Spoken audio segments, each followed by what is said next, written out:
Bonjour à tous, c'est le docteur Walid Mekedem et aujourd'hui on va parler de ce qu'on appelle la parotidite, donc l'inflammation, infection dans la glande salivaire qui se trouve ici au niveau de la joue devant l'oreille, des deux côtés évidemment.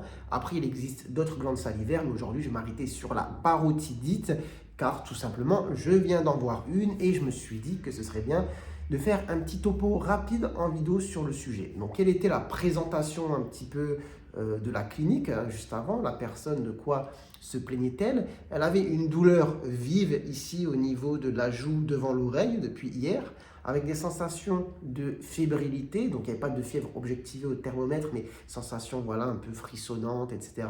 Douleur ici au niveau d'un ganglion du même côté, et une douleur pour ouvrir très grand la bouche. Ça réveillait la douleur à ce niveau-là.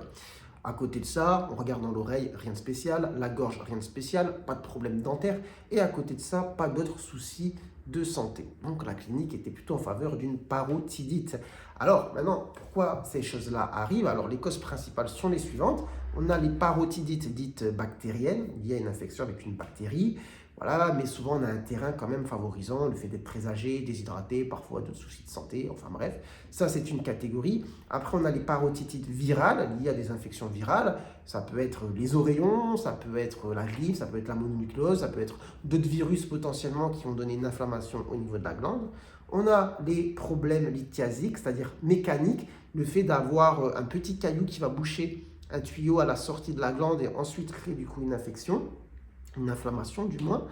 Et puis après, on a des causes plus rares avec des maladies systémiques. Je ne vais pas entrer dans le détail parce que vraiment, ce sont des causes plus rares et ce sont en général la parotidite et du coup un symptôme parmi d'autres manifestations aussi physiques. Mais voilà un petit peu ce qu'il faut retenir. Les causes principales, ça reste bactérienne, virale et lithiasique. Que faire du coup? Que faire ensuite?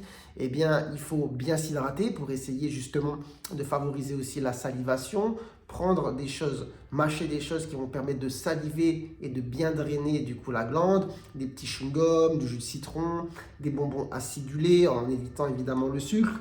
Après évidemment des antidouleurs, peut-être mettre du froid pour soulager à la fois la douleur et l'inflammation. Pardon pour la sirène. Et ensuite, si on a un terrain plutôt qui peut évoquer justement une parotidite bactérienne, eh bien des antibiotiques.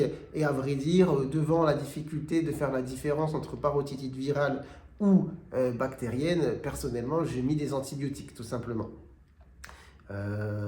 Et puis voilà, on a que dire. Donc voilà, hydratation, repos, le fait de saliver, de mâcher, de mettre un petit peu de froid, de prendre le traitement médicamenteux qui va avec.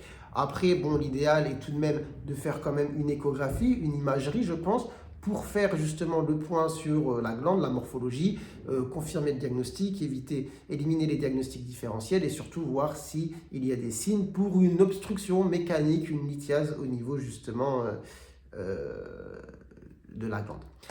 Voilà, c'était assez rapide, mais c'était pour revenir sur un cas clinique concret que je viens de voir et je trouve ça intéressant de mettre un petit peu dans la bibliothèque vidéo, une vidéo sur les parotidites. Voilà, sur ce, prenez soin de vous, prenez soin de votre santé et à très bientôt, je l'espère, pour de nouvelles vidéos. Ciao, ciao.